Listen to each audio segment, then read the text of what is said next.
Okay, so yeah, we'll go into free play here, and we'll talk about, let me talk about a little bit about how feinting is used. So, here we're kind of getting the idea of getting them to commit to something and then creating an opening and getting a hit, right? But that's not the only reason that you feint, okay?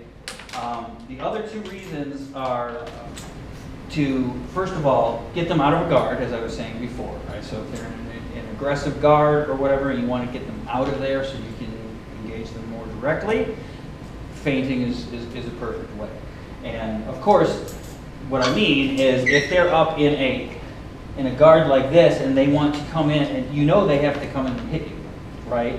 So you pretend to come in so that they will at least bring their weapon down here, and now you use that little pause, and so now you can attack them when they're here, and they'll be a little bit, it takes them a beat more to get you, right, unless they go into a thrust, okay?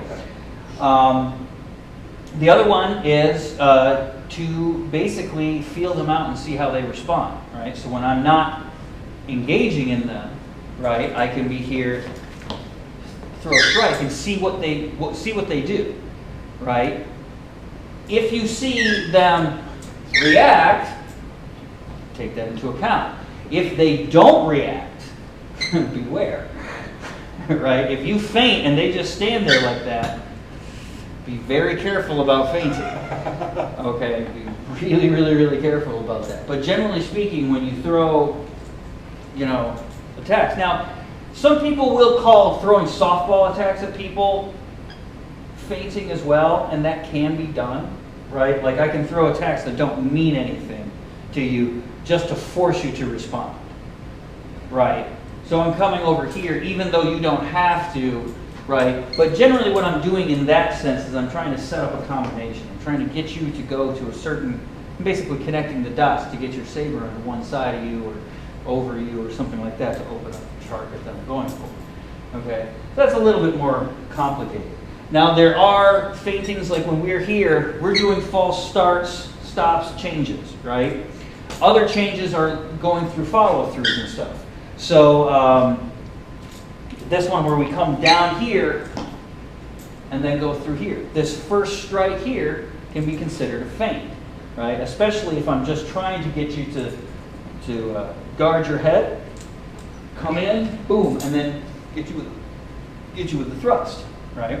So that brings it up, but notice I don't bring the saber into attacking range. I'm not out like this, so it's not going to hit the target, or it's just going to slide off underneath, and then I use that. Now I can, of course, get a little bit more reach, do whatever I want, that way, okay? But there's also stuff where, like that, I'm here, I'll throw this strike, and use the orbit to bring it to continue it through to the other side, or pretty much to the same side. But I get you to respond to that first one, right? So if you come forward here, when I come in here, I'll get you to respond to this. Oops, sorry.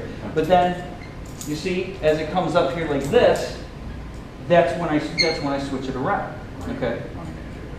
No, that's all right. It's fine. Anything you do. So if I come in here too, like this. There, I can also go here and bring it there. We didn't go into those, but that's another type of feinting when I'm using this and I swing the saber around in ways that I'm not really intending to throw strikes, but they're there just to make you a little nervous or to see how you're going to respond or something like that. So when we get into the free play, don't just use this stuff. I know it's difficult because we've been working together. There's not that many of us, and we've been working together all afternoon, so we've kind of got a good beat on each other. But it'll just make the practice a little bit more hard to get those things in there. We'll just play free for right now. Try to work those concepts in, right? Use them more as a strategic type of thing. Remember, use them sparingly, and try to use them smart, right? Get them to feel out your opponent, to control what they're doing, and yes, to get your openings that you can do the strikes on, right? And remember, movement. It's all about movement, right? What's a feint? Movement, right? So remember all of your movement, right? This could be a feint, right? I'm here like this. That will usually get somebody to react. You know, they see that passing step, they're expecting something. Okay? What are they expecting? Well, you can find out by doing it. You know, what are you expecting when I do this? And they will do something, and then you know what they're expecting.